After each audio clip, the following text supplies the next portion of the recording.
नमस्कार, एस्ट्रो तक में आप सबका बहुत बहुत स्वागत है। मैं हूं प्रवीण मिश्र। भगवान शिव के कौन कौन से ऐसे रहस्य हैं जिनके बारे में शायद आप नहीं जानते हो, आज उन रहस्यों को हम सब जानेंगे। भगवान शिव इस पृथ्वी के आदि देव हैं। भगवान शिव क्यों त्रिशूल धारण करते हैं? भगवान शिव क्यों गले में नाग देवता को लपेटते हैं? भगवान शिव क्यों भस्म रमाते हैं? भगवान शिव के प्रमुख शिष्य कौन कौन से हैं? भगवान शिव के कितने पुत्र हैं? भगवान शिव के हर पहलू पर हम नज़र डालेंगे। भगवान शिव का जो शिवलिंग है उसकी पूजा क्यों की जाती है? भगवान शिव के शिवलिंग का रुद्राभिषेक क्यों किया जाता है? शिवलिंग का क्या रहस्य है, ये भी हम जानेंगे।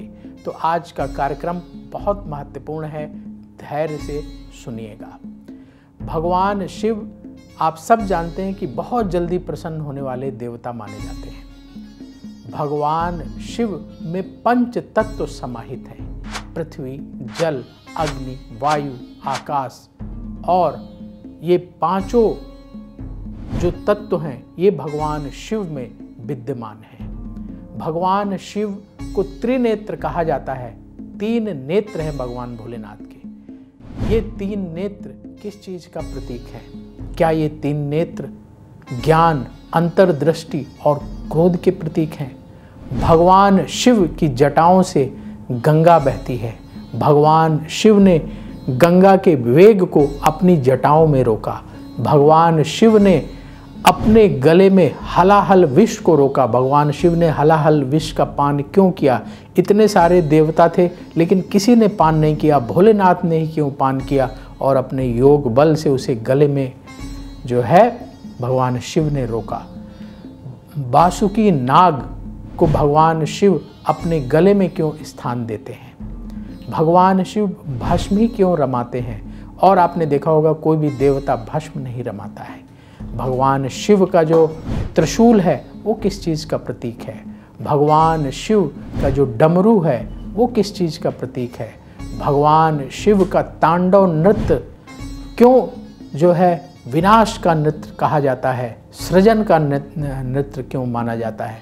विनाश और सृजन दोनों को किस तरीके से तांडव नृत्य से जोड़कर देखा जाता है? इन सब विषय पर हम आज विस्तार से बात करेंगे। भगवान शिव ने अपना प्रमुख अस्त्र सुदर्शन चक्र क्यों भगवान विष्णु को दिया था? ये भी लोगों के मन में सवाल है, इस पर भी बात करेंगे।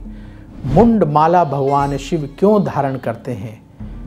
मुंड माला किस चीज़ का प्रतीक मानी जाती है? इस पर भी बात करेंगे। तो भगवान शिव के रहस्यों को हम लोग आज समझने का प्रयास करेंगे। भगवान शिव को भोलेनाथ भी कहते हैं और आदि देव भी कहा जाता है। आदि मतलब प्रारंभिक, प्रारंभ के देव। सर्वप्रथम ऐसा माना जाता है कि शिव ने ही इस धरती पर प्रचार प्रसार शुरू किया था। शिव ने ही इस धरती के विकास का क्रम शुरू किया था, इसीलिए उन्हें आदि देव कहा जाता है। भगवान शिव का जो शस्त्र है सुदर्शन चक्र, जिसको भगवान शिव ने भगवान विष्णु को दिया था उनकी तपस्या से प्रसन्न होकर के। भगवान भोलेनाथ ऐसे हैं कि जो अगर प्रसन्न हो जाएं तो सब कुछ दे देते हैं। इसका प्रतीक है इतना महत्वपूर्ण शस्त्र जिसका निर्माण स्वयं शिव जी ने किया था। भगवान विष्णु को उनकी भक्ति से, उनकी तपस्या से प्रसन्न होकर प्रदान किया था।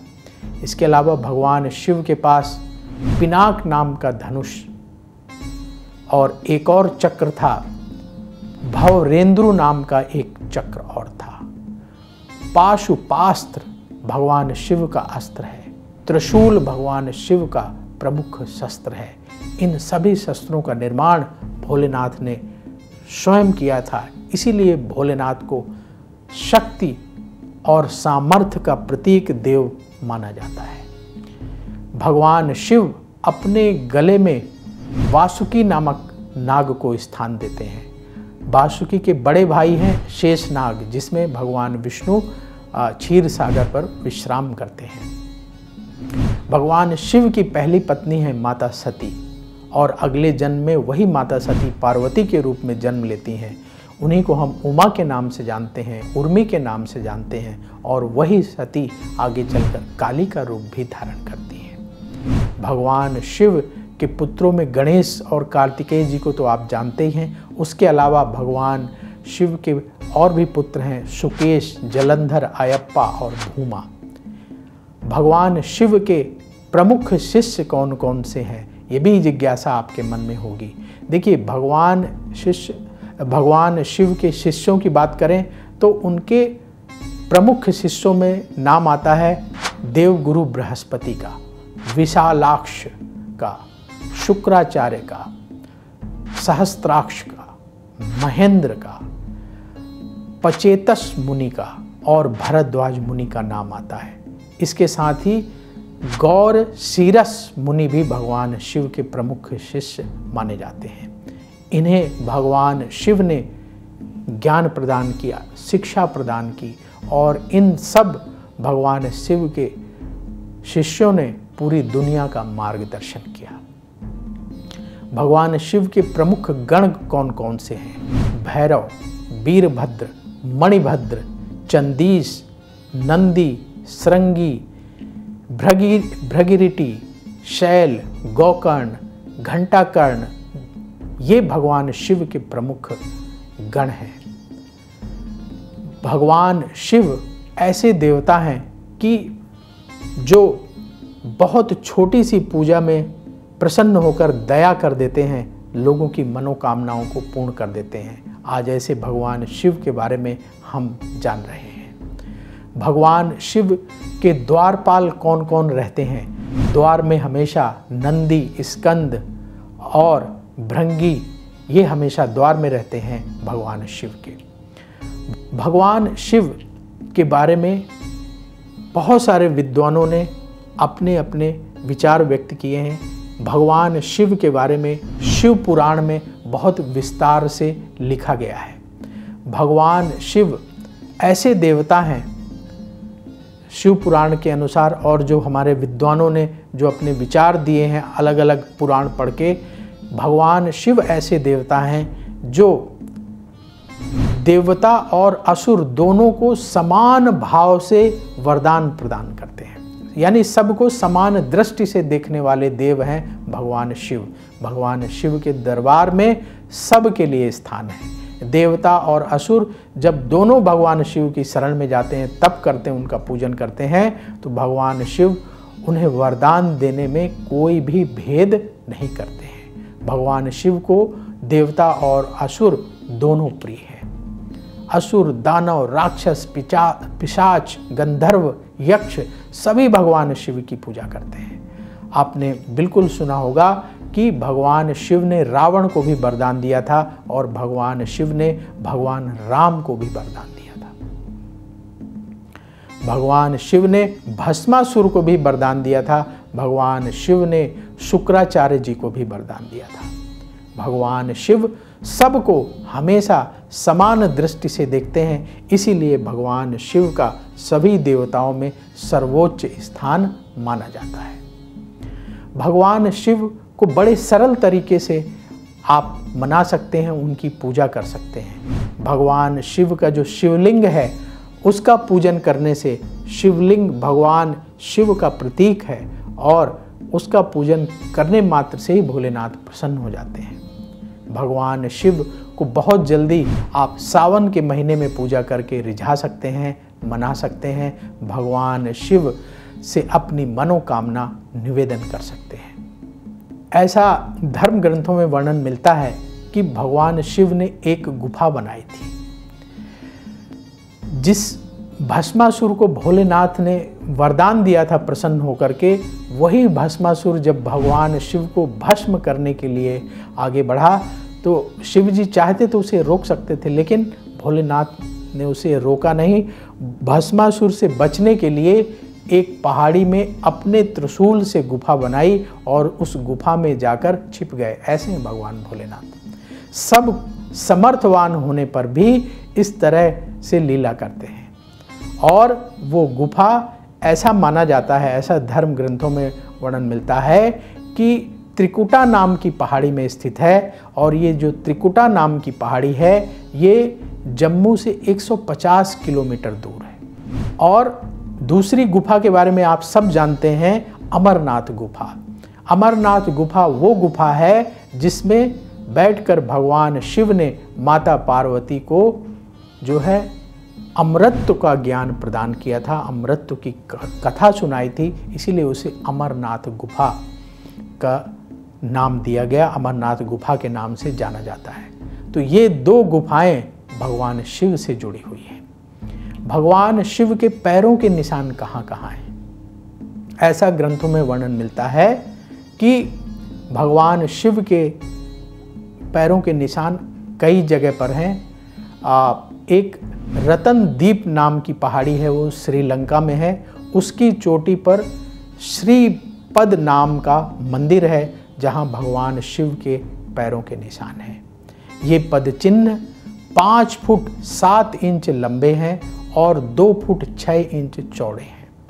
इस स्थान को सिवानो नीपदम कहते हैं। सिवानो लीपदम के नाम से जाना जाता है। ये वहाँ श्रीलंका में स्थित है।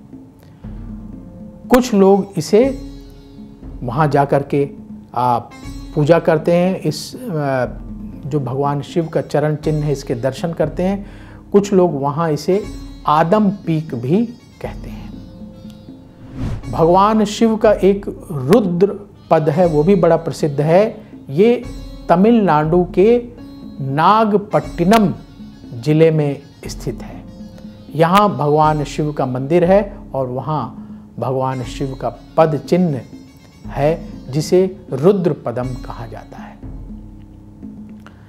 एक स्थान और है भगवान शिव के पद चिन्ह का, तेजपुर में। असम के तेजपुर में ब्रह्म नदी के पास स्थित रुद्रपद मंदिर में भगवान शिव के पैर का निशान मौजूद है।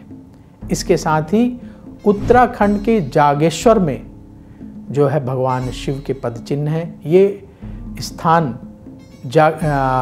अल्मोड़ा से 36 किलोमीटर दूर स्थित है जागेश्वर। यहाँ जागेश्वर नाम से मंदिर है और यहाँ भगवान शिव का पद चिन्ह है। ऐसा माना जाता है कि जब पांडव भगवान शिव का दर्शन करने जा रहे थे तब भगवान शिव ने पांडवों को जब दर्शन ना देने का मन बनाया तो वो भगवान शिव इधर उधर भ्रमण कर रहे थे और उसी दौरान भगवान शिव ने एक पैर, ये जो मंदिर है जागेश्वर नाम से, यहाँ पर भगवान शिव ने एक पैर रखा था और दूसरा पैर कैलाश में रखा था।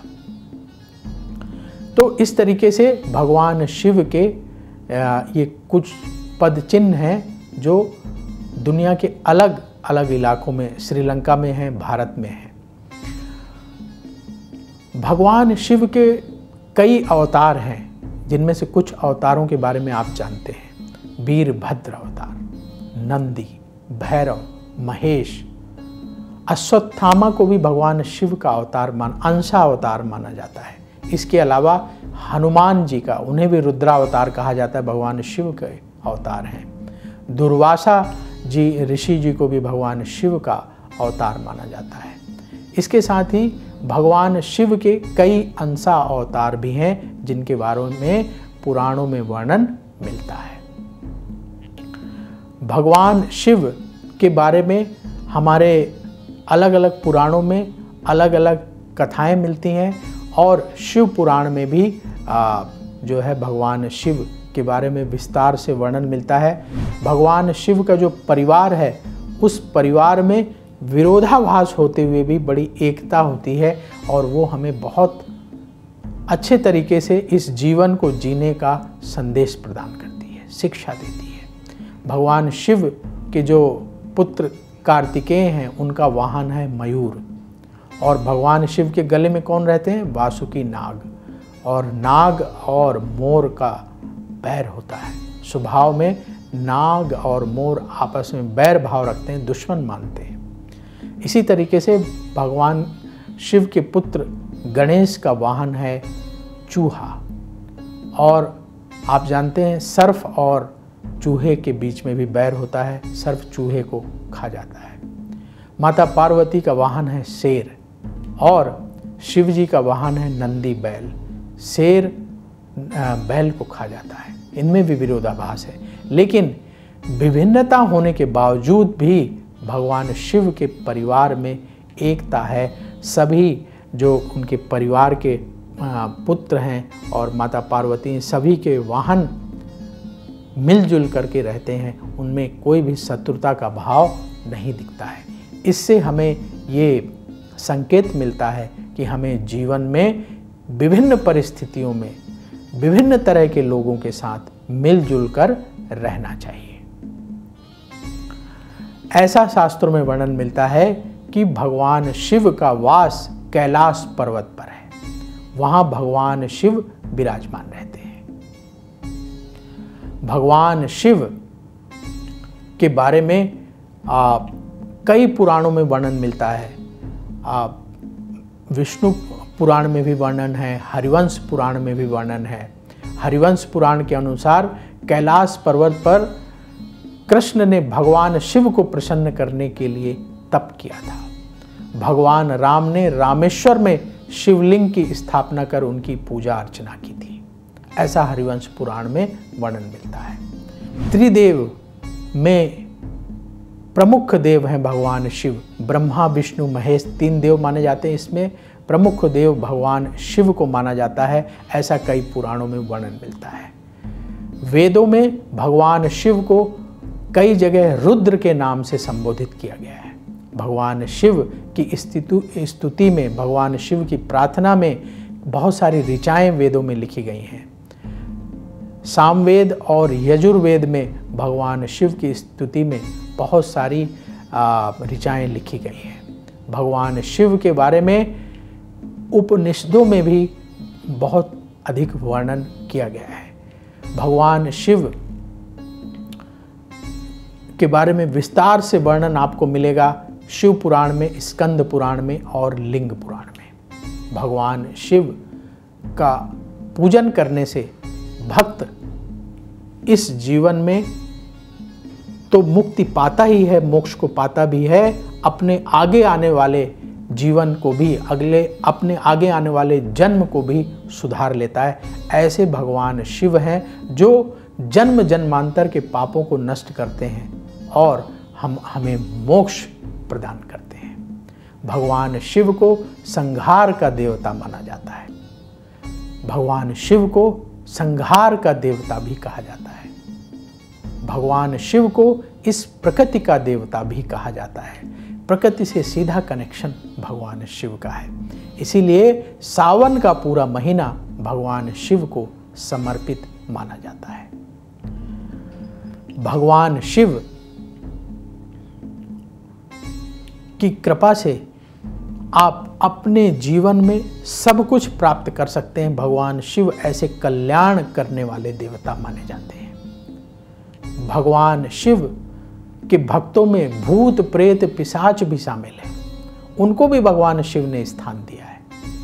भगवान शिव जहां ऋषि मुनियों के तप से प्रसन्न होकर उन्हें आशीर्वाद देते हैं, वहां वो राक्षसों से, भूत प्रेत पिशाच से प्रसन्न होकर के उन्हें भी स्थान देते हैं। भगवान शिव अपनी जटाओं में मां गंगा को स्थान देते हैं। भगवान शिव ऐसे देवता हैं जिनके शरण में सबको स्थान मिलता है। इसीलिए भगवान शिव समाज के, वर्तमान समय में समाज के हर तबके के देवता हैं। वर्तमान समय में समाज का हर व्यक्ति भगवान शिव की पूजा करके उन्हें प्रसन्न कर सकता है। दुनिया के अलग अलग धर्म का कहीं ना कहीं कनेक्शन भगवान शिव से जुड़ता है। जो लोग इस रहस्य को समझते हैं वो भगवान भोलेनाथ को किसी न किसी रूप में अवश्य मानते हैं, उनका पूजन करते हैं। हर तरह की विषम से विषम परिस्थितियों में सामंजस्य बिठाने की जो प्रेरणा है वो हमें भगवान शिव से मिलती है। भगवान शिव को अर्धनारीश्वर भी कहा जाता है। भगवान शिव एक तरफ गृहस्थ हैं और दूसरी तरफ परम विरक्त हैं। भगवान शिव जहां तांडव नृत्य करके भय का वातावरण बना देते हैं, वहीं जब सौम्यता की बात आती है तो उन्हें भोले भंडारी कहा जाता है। भगवान शिव परम दयालु के रूप में भी कृपा करते हैं। भगवान शिव के गले में जहां विषधर नाग बैठा हुआ है, वहीं भगवान शिव के मस्तक में शीतलता प्रदान करने वाला चंद्रमा भी विद्यमान है। ऐसे अद्भुत देवता हैं भगवान शिव। ऋग्वेद में भगवान शिव को रुद्र के नाम से सबसे पहले उल्लेख किया गया।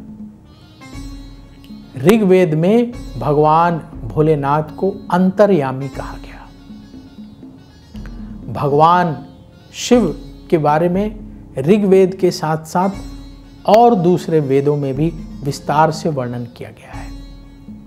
भगवान शिव को कहीं शमशानवासी कहा गया तो कहीं भगवान शिव को आशुतोष कहा गया है। भगवान शिव के पूजन करने के लिए भूत प्रेत, नंदी, मनुष्य, देवता, दानव सब तरसते हैं। भगवान भोलेनाथ को समर्पित सावन के महीने में मनुष्य के साथ साथ इस प्रकृति में मौजूद जीव भी भोलेनाथ की पूजा उपासना अपने अपने ढंग से करते हैं। भगवान शिव का व्यक्तित्व इतना विशाल है कि जितना आप जाने उतना ही कम लगता है। भगवान शिव अजन्मा है, भगवान शिव अविनाशी हैं। शिव पुराण में एक कथा आती है कि जब ब्रह्मा जी और विष्णु जी को मन में इस तरह का भाव हुआ कि इस सृष्टि में कौन सबसे ज़्यादा बलशाली है, कौन इस सृष्टि में सबसे ज़्यादा श्रेष्ठ है, तो उसको लेकर के एक बड़ी रोचक कथा है। ऐसा कहा जाता है कि जब भगवान शिव को ये पता लगा कि ब्रह्मा जी और विष्णु जी में कौन श्रेष्ठ है, इसको लेकर के विवाद हो रहा है, मतभेद हो रहा है, तो भगवान शिव लिंग के रूप में प्रकट हुए और आकाशवाणी हुई कि इस लिंग का ओर छोर जो पता करेगा वही श्रेष्ठ होगा। ऐसा पुराणों में वर्णन मिलता है कि ब्रह्मा जी ऊपर की तरफ लिंग के छोर का पता लगाने के लिए बढ़े और भगवान विष्णु पाताल लोक की तरफ लिंग का छोर पता करने के लिए गए, लेकिन कहीं और छोर मिला ही नहीं। तब भगवान विष्णु को एहसास हुआ कि ये भगवान भोलेनाथ ही हैं जो सर्वशक्तिमान हैं, भगवान भोलेनाथ ही सबसे श्रेष्ठ हैं। और तब ब्रह्मा जी और विष्णु जी ने माना कि भगवान शिव जो है सबसे श्रेष्ठ है। ऐसी कथा पुराणों में मिलती है। ब्रह्मा, विष्णु और महेश तीनों देवताओं के जन्म के बारे में भी कई कथाएं मिलती हैं। कई पुराणों में ऐसा वर्णन मिलता है कि ब्रह्मा जी और विष्णु जी का जन्म कैसे शिव जी से हुआ, शिव जी से ही ब्रह्मा जी और विष्णु जी की उत्पत्ति हुई। लेकिन कई पुराण उसका खंडन भी कर देते हैं। अलग अलग पुराणों में अलग अलग कथाएं हैं। शिव पुराण में शिव जी के जन्म के विषय में जो वर्णन मिलता है, शिव पुराण में कहा गया कि भगवान शिव स्वयंभू हैं, अर्थात सेल्फ बॉर्न है भगवान शिव। और पुराणों में अलग अलग वर्णन है, अलग अलग शास्त्रों में कहा गया है कि जैसे कि विष्णु पुराण में वर्णन मिलता है कि भगवान शिव की उत्पत्ति भगवान विष्णु के मस्तक से हुई, यानी फोरहेड से, मस्तक से हुई, और ब्रह्मा जी की उत्पत्ति भगवान शिव की भगवान विष्णु की नाभि से हुई। तो नाभि से ब्रह्मा जी निकले और मस्तक से शिव जी निकले, ऐसा विष्णु पुराण में वर्णन मिलता है। तो कई पुराणों में ब्रह्मा विष्णु और महेश के जन्म को लेकर के अलग अलग वर्णन हैं, और इस पर हम ना जाएं कि कौन सा वर्णन सही है। हमें भगवान शिव के बारे में आज चिंतन करना है। भगवान शिव आदि देव हैं, ऐसा हमें शिव पुराण में वर्णन मिलता है। तो जो हमने आपको कथा बताई कि कौन श्रेष्ठ है, जब भगवान शिव पहली बार चमकदार लिंग के रूप में प्रकट हुए थे, और जब उस लिंग का आरंभ और अंत दोनों का पता भगवान विष्णु और ब्रह्मा जी नहीं लगा पाए थे, उसके बाद से ही लिंग के रूप में भगवान शिव का पूजन शुरू हुआ था। भगवान विष्णु ने भगवान शिव को लिंग के रूप में सर्वप्रथम प्रणाम किया और उनका पूजन किया। तो इस ब्रह्मांड में भगवान शिव ही एक ऐसे देवता हैं जिनकी शक्ति का कोई थाह नहीं है। भगवान शिव ही एक ऐसे देवता हैं जो इस प्रकृति के साक्षात देव हैं। ये प्रकृति भगवान शिव में समाहित है, और इस प्रकृति में कण कण में भगवान शिव हैं। इसीलिए भगवान शिव को निराकार भी कहा जाता है। भगवान शिव के अवतार के बारे में कई पुराणों में चर्चा है।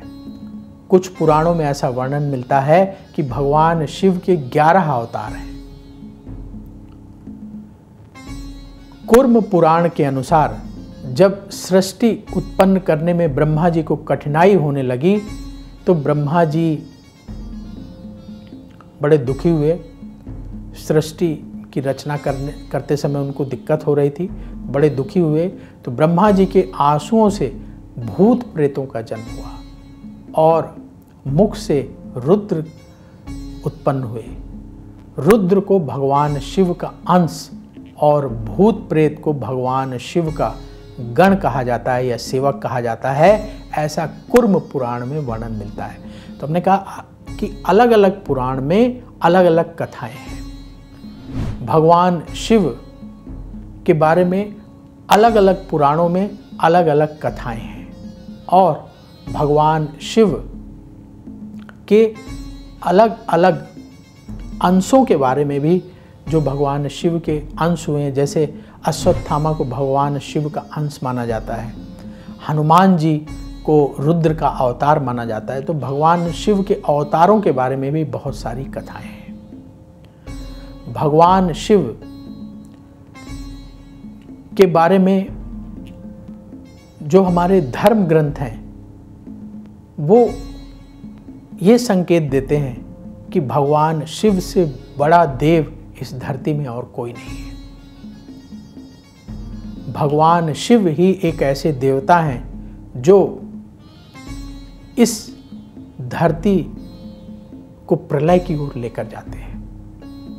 यानी भगवान शिव को प्रलय का देवता भी माना जाता है। भगवान विष्णु जगत का पालन करते हैं, और जब प्रलय का समय आता है तो भगवान शिव ही इस कार्य को पूर्ण करते हैं। गोस्वामी तुलसीदास जी ने जब रामचरितमानस की रचना की, तो उसमें भगवान शिव की स्तुति की। रामचरितमानस में तुलसीदास जी बताते हैं कि भगवान शिव का व्यक्तित्व कितना विराट है। इसका चित्रण तुलसीदास जी ने अपने रामचरितमानस में किया। भगवान भोलेनाथ के बारे में बहुत सारी बातों को तुलसीदास जी ने अपने ग्रंथ में रामचरितमानस में बताया। भगवान शिव की जटाओं में गंगा का वास है। भगवान शिव के मस्तक पर चंद्रमा सुशोभित है। भगवान शिव की जटाएं काली हैं। भगवान शिव ने कानों में कुंडल धारण किए हुए हैं। भगवान शिव के शरीर में भस्म रमी है। गले में शेष नाग सुशोभित है। भगवान शिव के हाथ में डमरू है, एक हाथ में त्रिशूल है। भगवान शिव नंदी बैल पर सवार है। ऐसा वर्णन, ऐसा चित्र अपने लेखनी के द्वारा तुलसीदास जी ने रामचरितमानस में उकेरा है। भगवान शिव को आशुतोष यानी शीघ्र प्रसन्न होने वाला देवता कहा गया है। 18 पुराणों में भगवान शिव के बारे में वर्णन मिलता है और भगवान शिव को सभी पुराण आदि देव मानते हैं। भगवान शिव को सभी पुराण सर्वव्यापी, करुणामयी और भक्तों पर सबसे जल्दी कृपा करने वाले देवता मानते हैं। भगवान शिव की पूजा में किसी आडंबर की आवश्यकता नहीं होती। भगवान शिव की पूजा बड़ी सरल है, सबके लिए सुलभ है। हर कोई भगवान शिव का पूजन कर सकता है, चाहे गृहस्थ हो, चाहे साधु हो, चाहे संत हो, चाहे बालक हो, चाहे वृद्ध हो, चाहे निर्धन हो, चाहे धनी हो, सब भगवान शिव की शरण में जा सकते हैं। एक लोटा जल लेकर भगवान शिव को चढ़ाने मात्र से आप भगवान शिव की पूजा कर सकते हैं, उन्हें प्रसन्न कर सकते हैं। ऐसे अलौकिक देव, ऐसे भोले देव हैं भगवान शिव। इस सृष्टि की लय और प्रलय दोनों भगवान शिव के अधीन है। भगवान शिव की लीला अद्भुत है। भगवान शिव के स्वभाव में जहाँ सौम्यता झलकती है, वहीं जब भगवान शिव रौद्र रूप धारण करते हैं तो भय का वातावरण निर्मित हो जाता है। भगवान शिव को महाकाल भी कहा जाता है। इसीलिए भगवान शिव का पूजन करने से जीवन के हर तरह के कष्ट, परेशानियां सब दूर होती हैं और भगवान शिव अपने भक्तों का कल्याण करते हैं। परम शक्तिशाली देवता हैं भगवान शिव। भगवान शिव भूमि, जल, वायु, नभ, आकाश, धरती, पाताल हर जगह विद्यमान है। भगवान शिव हमारी मन, बुद्धि हर जगह मौजूद है। भगवान शिव का कनेक्शन हमारी अंतरात्मा से भी है। बस हमें अपने आप को भगवान शिव से जोड़ना है। भगवान शिव निराकार भी हैं और भगवान शिव साकार भी हैं। भगवान शिव गंगाधर हैं, चंद्रशेखर हैं, नीलकंठ हैं, दिगंबर भी हैं। भगवान शिव का पूजन आप चाहे किसी रूप में करें, भगवान शिव आपके समर्पण भाव से शीघ्र ही प्रसन्न होते हैं। भगवान भोलेनाथ की पूजा आप बहुत सरल तरीके से कभी भी कहीं भी कर सकते हैं। शिव जी की पूजा करने के लिए आपको न बहुत सामग्री की आवश्यकता है, न बहुत ज़्यादा समय लगाने की आवश्यकता है। बस आपको भगवान शिव की पूजा करने के लिए श्रद्धा भाव की आवश्यकता है। तो श्रद्धा से भगवान शिव का आप एक पार्थिव शिवलिंग बना करके, मिट्टी का शिवलिंग बना करके भी पूजन कर सकते हैं। उससे भी भगवान भोलेनाथ बहुत प्रसन्न होते हैं। शिव जी को जो सबसे प्रिय चीज़ें हैं उनमें से हैं बेलपत्र, भस्म, मदार का पत्ता, मदार के पुष्प भोलेनाथ को बहुत प्रिय हैं। इनमें से जो चीज़ आपको उपलब्ध हो आप भगवान शिव पर अर्पित करें, भोलेनाथ आप पर अवश्य कृपा करेंगे। भगवान शिव ऐसे देवता हैं जिनका एक सबसे सरल मंत्र है जिसका जाप हर कोई जब मौका मिले कर सकता है। ओम नमः शिवाय। ओम नमः शिवाय कितना सरल मंत्र है भगवान शिव का। इस मंत्र के जाप मात्र से भोलेनाथ प्रसन्न हो जाते हैं। ओम नमः शिवाय का आप यथाशक्ति जाप करिए और देखिए कैसे भगवान शिव की कृपा आपके जीवन में बरसना प्रारंभ हो जाएगी। जिन लोगों के जीवन में रोग परेशान कर रहे हैं, रोग ने घेर रखा है, वो लोग महामृत्युंजय मंत्र का जाप करके रोग को दूर भगाने के लिए भगवान शिव से प्रार्थना कर सकते हैं। भगवान शिव को प्रसन्न करने के लिए आप रुद्राभिषेक कर सकते हैं। कम से कम साल में एक बार सभी को रुद्राभिषेक अवश्य करना चाहिए और भगवान शिव के स्वरूप का ध्यान करके दिन भर में कम से कम 5 मिनट अवश्य ओम नमः शिवाय मंत्र का जाप करना चाहिए। भगवान शिव का स्वरूप कैसा है आप अपने मन में बैठा सकते हैं। थोड़ा सा भगवान शिव के स्वरूप के बारे में आपको बताते हैं। चंद्रमा के बारे में ऐसा वर्णन मिलता है, भगवान शिव से जुड़ा हुआ। शिव जी का एक नाम सोम भी है। सोमनाथ आपने सुना होगा, ज्योतिर्लिंग है। सोम का अर्थ चंद्रमा होता है और चंद्रमा को मन का कारक माना जाता है। भगवान शिव का पूजन करने से आपका मन आपके नियंत्रण में आ सकता है। थोड़ा सा आपको सोमनाथ ज्योतिर्लिंग के बारे में बताते हैं। ऐसा वर्णन मिलता है पुराणों में कि भगवान शिव ने चंद्रमा को श्राप दिया था और उस श्राप से मुक्ति के लिए चंद्रदेव ने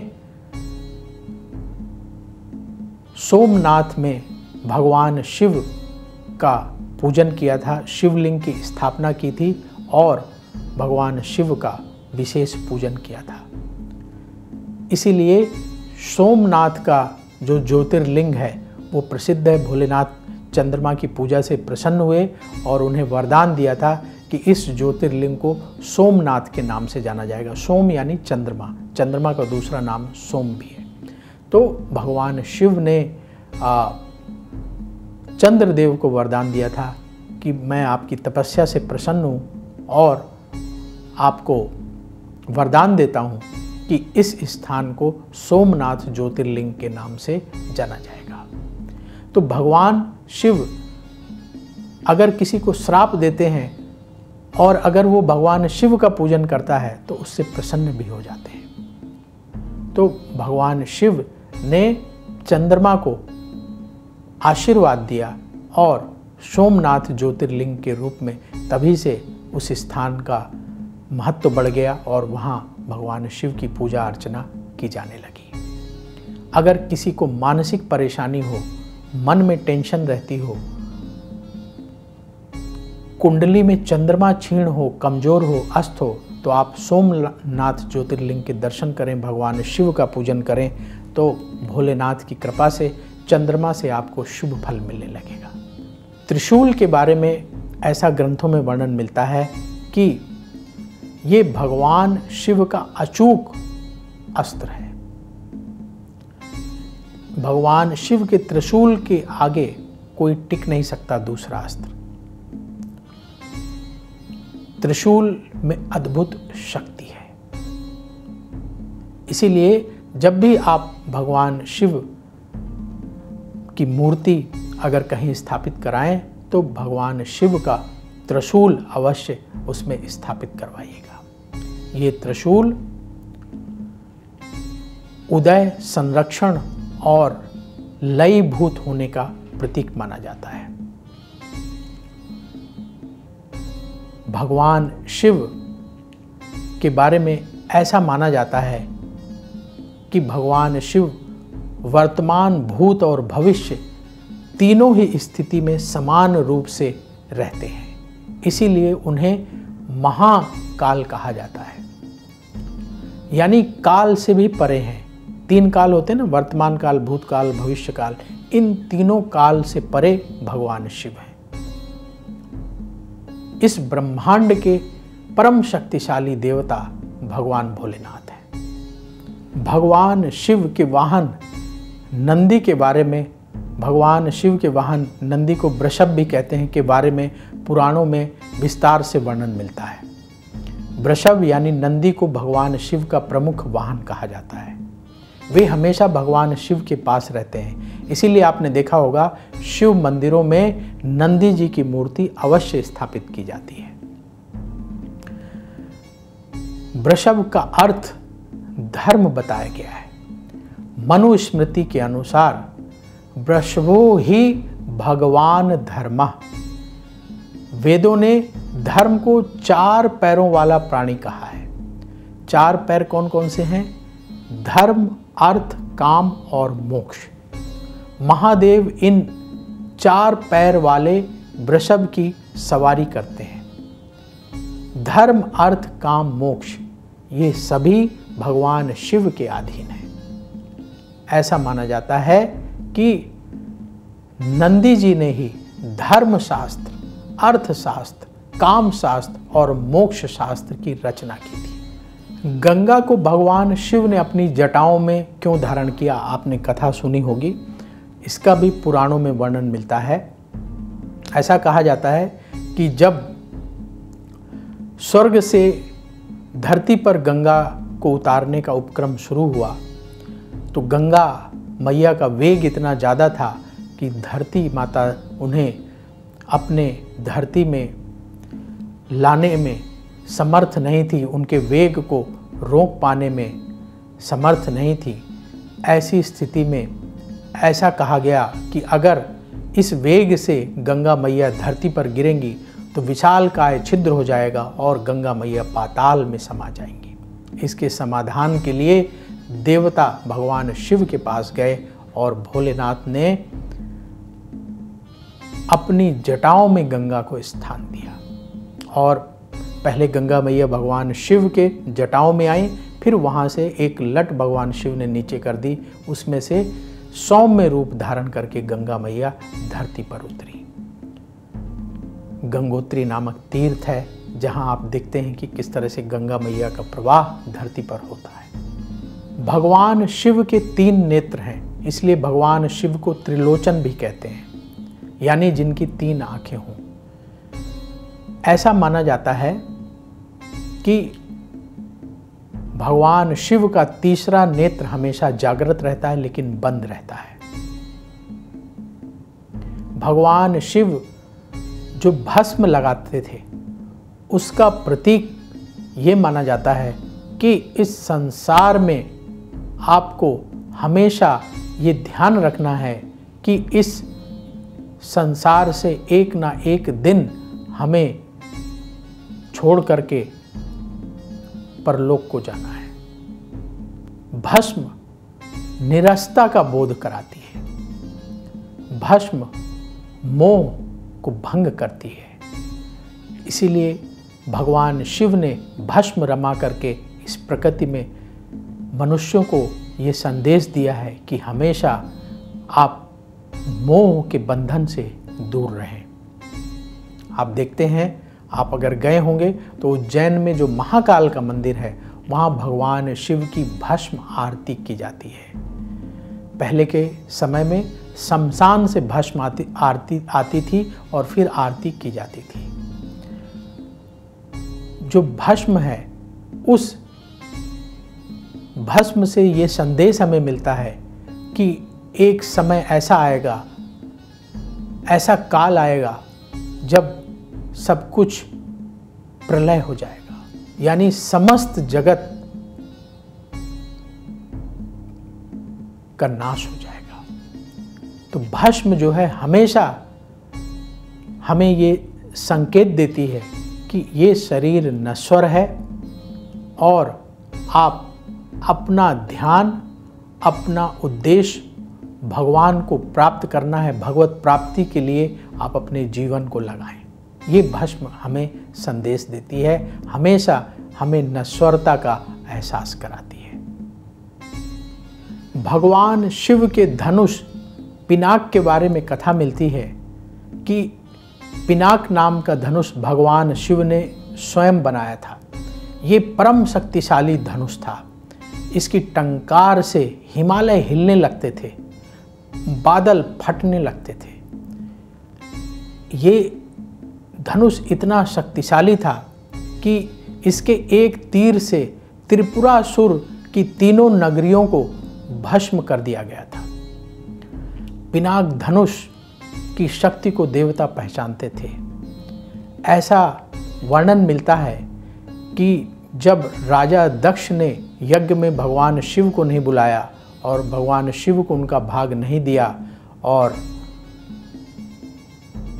माता सती ने अग्नि में दाह किया, तो भोलेनाथ बहुत क्रोधित हुए और उन्होंने यज्ञ में मौजूद देवी देवताओं को, सभी देवताओं को पिनाक धनुष से नष्ट करने का विचार किया। एक टंकार मात्र से धरती डोल उठी, ऐसा भयानक वातावरण बना।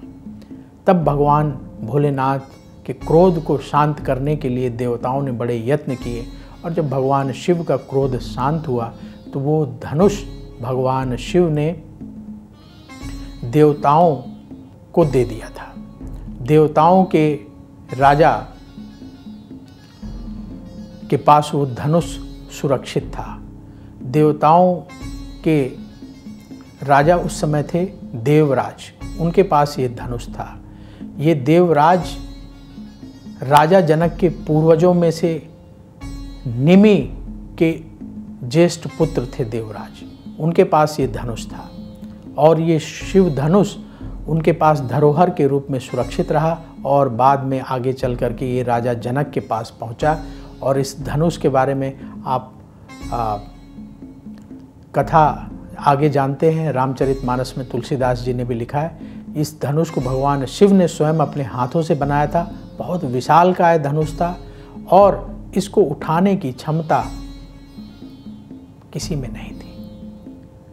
जब भगवान विष्णु का रामावतार हुआ तो रामावतार में भगवान विष्णु ने शिव जी की कृपा से ही इस धनुष में प्रत्यंचा चढ़ाई और इसे एक झटके में तोड़ दिया था। वो भगवान शिव की ही कृपा थी।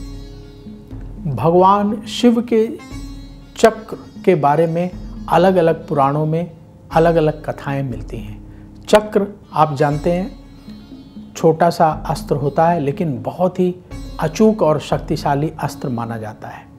सुदर्शन चक्र का आपने नाम सुना होगा। भगवान कृष्ण के पास सुदर्शन चक्र था, वो भगवान शिव का ही बनाया हुआ था। कैसे भगवान कृष्ण तक पहुंचा आपको बताते हैं। तो सभी देवी देवताओं के पास अलग अलग चक्र थे, उनके अलग अलग नाम थे।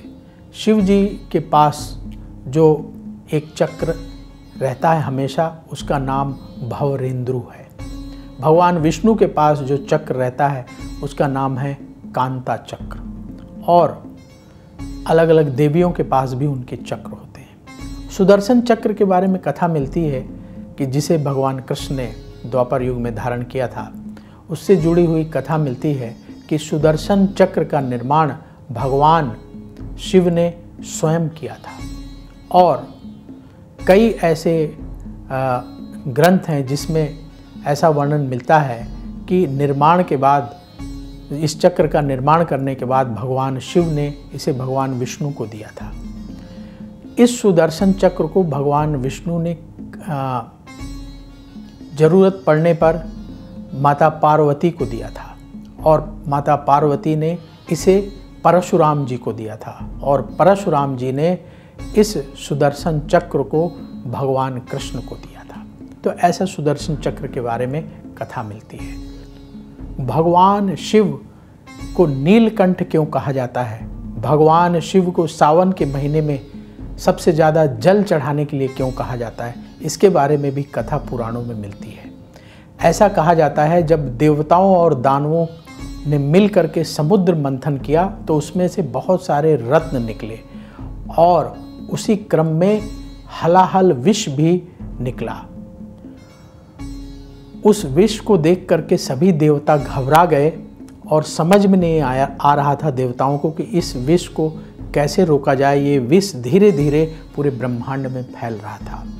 तब भगवान शिव ने सभी देवी देवताओं के आग्रह करने पर, निवेदन करने पर भगवान शिव ने आगे बढ़ करके उस विष का पान कर लिया और उसे अपने कंठ में रोक लिया। तभी से भगवान शिव को नीलकंठ कहा जाने लगा, क्योंकि विष के प्रभाव से उनका कंठ नीला पड़ गया था। तभी से भगवान शिव नीलकंठ के नाम से प्रसिद्ध हुए। और ऐसा कहा जाता है कि उस विष का प्रभाव इतना ज़्यादा था कि उसकी वजह से भगवान शिव को पीड़ा हो रही थी और भगवान शिव का पूरा शरीर तपने लगा था। तब देवताओं ने अपने अपने तरीके से यत्न किया। बहुत सारे देवताओं ने जल भगवान शिव के ऊपर डाला, उससे राहत मिली। बहुत सारे देवताओं ने बेलपत्र भगवान शिव के गले में लगाया, उससे भगवान भोलेनाथ को राहत मिली।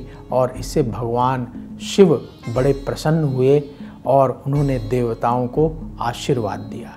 इसीलिए सावन के महीने में भगवान शिव को जो है हम लोग जल अर्पित करते हैं और बेलपत्र अवश्य चढ़ाते हैं। भगवान शिव सभी देवताओं में प्रमुख देवता हैं। सृष्टि का क्रम भगवान शिव की इच्छा से चलता है। दिन रात महीने साल सब भगवान शिव की कृपा से बीतते हैं। भगवान शिव की आराधना का सबसे उत्तम महीना श्रावण का महीना माना जाता है। इसलिए श्रावण के महीने में भगवान शिव की विशेष पूजा उपासना की जाती है। श्रावण मास के शुक्ल पक्ष की चतुर्दशी तिथि को भगवान शिव का जो लोग पूजन करते हैं, भगवान शिव उन पर विशेष कृपा करते हैं। इसलिए चतुर्दशी तिथि भगवान शिव को समर्पित है। भगवान शिव को बेलपत्र, धतूरा, भांग, भस्म बहुत प्रिय हैं। इसलिए जब भी भगवान शिव का पूजन करें तो उसमें इन सामग्रियों का प्रयोग अवश्य करना चाहिए। भगवान शिव अपने भक्तों की हर छोटी बड़ी परेशानियों को दूर करते हैं, रोगों को दूर करते हैं और उनके जीवन में सुख समृद्धि को बढ़ाते हैं। भगवान शिव को मोक्ष का देवता भी कहा जाता है। भगवान शिव अपने भक्तों को मोक्ष भी प्रदान करते हैं। धर्म, अर्थ, काम, मोक्ष, ये जो चारों चीज़ें हैं भगवान शिव की पूजा से प्राप्त की जा सकती हैं। आप अपने जीवन को सफल बनाना चाहते हैं तो भगवान शिव का पूजन करें, ओम नमः शिवाय का जाप करें और शिव पुराण की कथा अवश्य सुने। भोलेनाथ की कृपा से आपका जीवन बहुत अच्छा बीत जाएगा और मोक्ष की प्राप्ति आपको अवश्य होगी। तो बोलिए भगवान शिव की जय। अगर आप मुझसे जुड़ करके अपनी समस्याओं का समाधान चाहते हैं और चाहते हैं कि आपकी समस्याओं को ज्योतिष के माध्यम से सुलझाया जाए तो आप हमसे संपर्क कर सकते हैं, जुड़ सकते हैं एस्ट्रो तक पर।